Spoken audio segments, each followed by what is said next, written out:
मैंने stainless steel part खरीदा, उसमें जंग लग गई, क्या वो नकली है?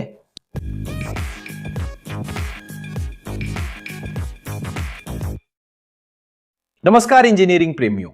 कल्पना कीजिए ऐसा एक दृश्य, आपने एक स्टेनलेस स्टील का पार्ट खरीदा और उसमें जंग लगने लगी, तो आप सोचते हैं क्या आपको कुछ नकली बेच दिया गया? आखिरकार स्टेनलेस स्टील में जंग नहीं लगती है ना? यह एक आम निराशा है और इसका जवाब हां भी हो सकता है या फिर यह निर्भर करता है।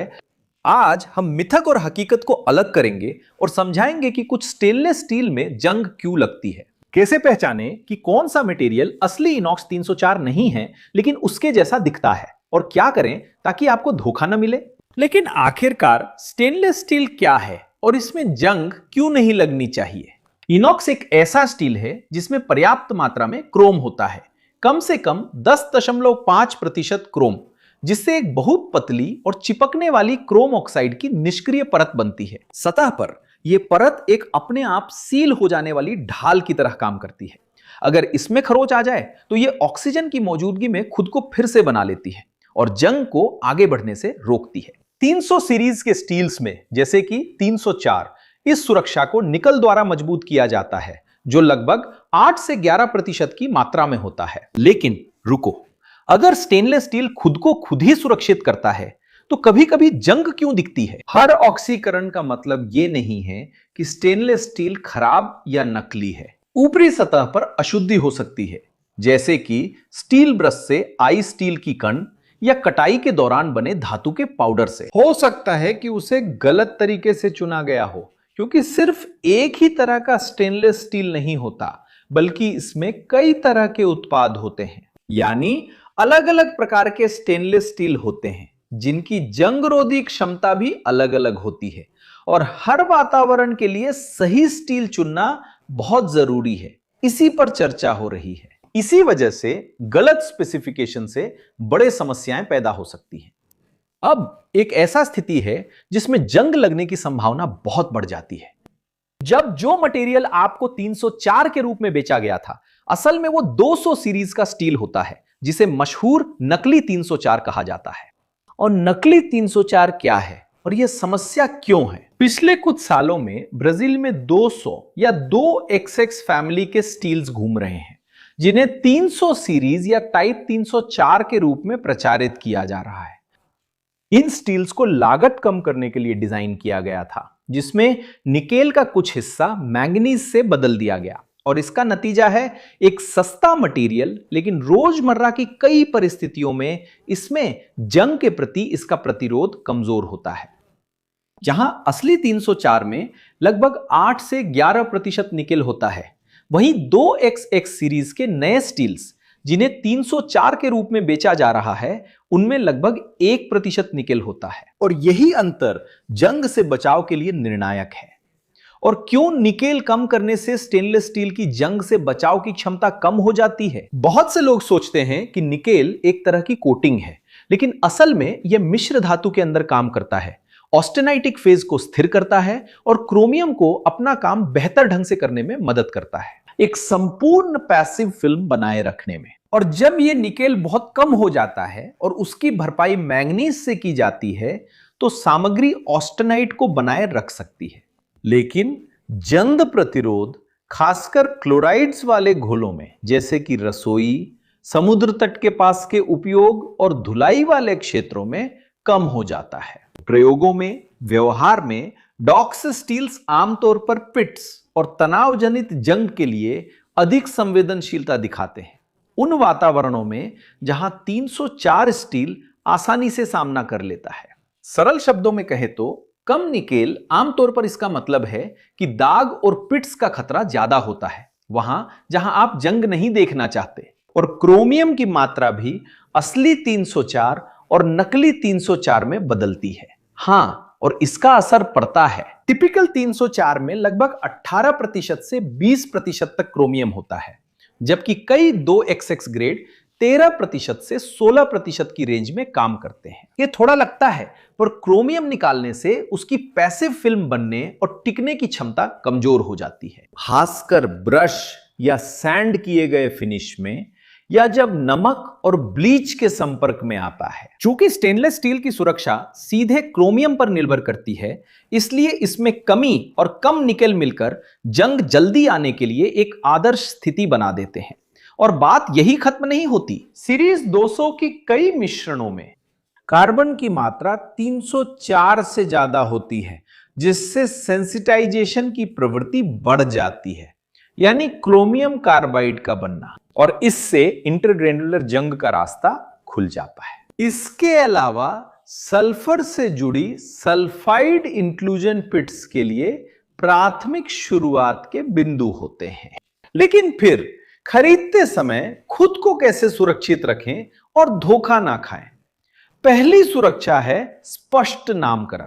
स्पष्ट रूप से AISI 304 या UNS 30400 और आपूर्ति मानकों की तलाश करें, जैसे कि प्लेट और स्ट्रिप्स के लिए STM A240। अस्पष्ट विवरणों से सावधान रहें, जैसे कि सिर्फ सीरीज 300 कहना बिना प्रकार बताए, और उन व्यापारिक नामों से भी जब विक्रेता 304 कहने से बचता है। सीरीज 200, 201, 202 और इसी तरह की अन्य श्रेणियों के नामों पर ध्यान दें, जिनमें बाजार में मिलने वाले वेरिएंट भी शामिल हैं, जैसे कि खुद को सीरीज 300 कहने वाले, जो कम निकेल वाले विकल्प होते हैं। महत्वपूर्ण खरीदारी में गुणवत्ता प्रमाण पत्र मांगे, जिसमें संरचना दी गई हो और उसमें 304 के स्तर का निकेल दिखना चाहिए। साथ ही उपयुक्त मात्रा में क्रोम भी होना चाहिए। इनमें से कुछ स्टील मॉडल नामों के साथ बेचे जाते हैं, जैसे कि खुद को सीरीज 300 कहने वाले, जिससे यह आभास होता है कि यह AISI 304 सीरीज का स्टील है। AC 304 अमेरिकी आयरन एंड स्टील इंस्टीट्यूट द्वारा स्थापित एक मानक है, जो क्रोम निकल ऑस्टेनिटिक स्टेनलेस स्टील के लिए है। यह अपनी मजबूती और उत्कृष्ट जंग प्रतिरोध के लिए जाना जाता है, और इसकी रासायनिक संरचना को सख्ती से नियंत्रित किया जाता है। इसके विपरीत स्वयं को सीरीज 300 कहने वाला स्टेनलेस स्टील एक ऐसा नाम है जिसे अधिक किफायती विकल्प के रूप में विकसित किया गया है, लेकिन यह पारंपरिक मानकों का पालन नहीं करता। चूंकि इसे किसी विशेष अंतरराष्ट्रीय मानक द्वारा नियंत्रित नहीं किया जाता, जैसा कि मानकीकृत AISI 304 स्टील के साथ होता है, इसलिए वास्तव में इसे एक व्यावसायिक नाम कहा जा सकता है। इसे 300 श्रेणी से जोड़कर 304 जैसा दिखाया जाता है। यह परिवर्तन एक ऐसे सामग्री का परिणाम देता है जिसकी लागत कम होती है, लेकिन जब इसे असली AC 304 से तुलना की जाती है तो इसकी संक्षारण प्रतिरोधक क्षमता अधिक कठोर वातावरण में कम होती है। और वो नियम जो जिंदगी की लगभग हर चीज पर लागू होता है, यहां भी लागू होता है। जब कोई सौदा हद से ज्यादा अच्छा लगे तो शक करना चाहिए। यानी अगर कीमत बहुत अच्छी है तो यह अक्सर कम गुणवत्ता का संकेत होता है। और यही बात खत्म नहीं होती। कुछ कम निकल वाली मिश्र धातुओं में तांबा को अधिक मात्रा में मिलाया जाता है, ताकि उन सामग्रियों और उपकरणों की विशेषताओं को समायोजित किया जा सके जो भोजन के संपर्क में आते हैं। ब्राजील में अनवीसा के संकल्प RDC नंबर 20 ने सीमाएं निर्धारित की हैं, और इन धातु सामग्री में सीसा, आर्सेनिक, कैडमियम, पारा, एंटीमनी और तांबा जैसी अशुद्धियां कुल मिलाकर 1% से अधिक नहीं होनी चाहिए। और आर्सेनिक, पारा और सीसा की व्यक्तिगत सीमाएं 0.01% से अधिक नहीं होनी चाहिए। चूंकि सूडो 304 में तांबा पर्याप्त मात्रा में होता है, इसलिए खाद्य उपयोग के लिए यह एक अतिरिक्त चेतावनी है। और अगर कोई संदेह हो तो रिपोर्ट मांगे और महत्वपूर्ण उपयोग से बचें। लेकिन अब सवाल उठता है कि मैंने स्टेनलेस स्टील खरीदा और उसमें जंग लग गई, व्यवहारिक रूप से क्या करना चाहिए? सबसे पहले उचित सफाई, माइल्ड डिटर्जेंट, गुनगुने पानी और गैर खुरदरी स्पंज से सतही संदूषण को हटाने की कोशिश करें। हमेशा फिनिशिंग की दिशा में सफाई करें।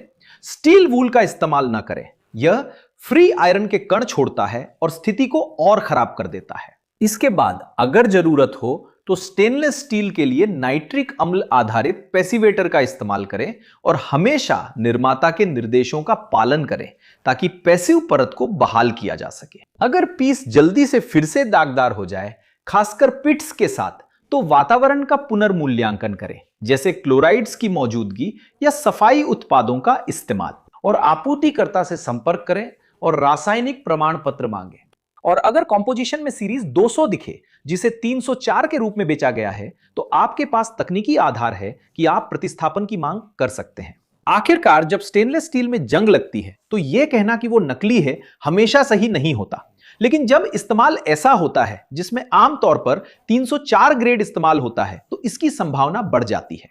रखरखाव सही है, फिर भी पिट्स और लगातार दाग दिखाई देते हैं।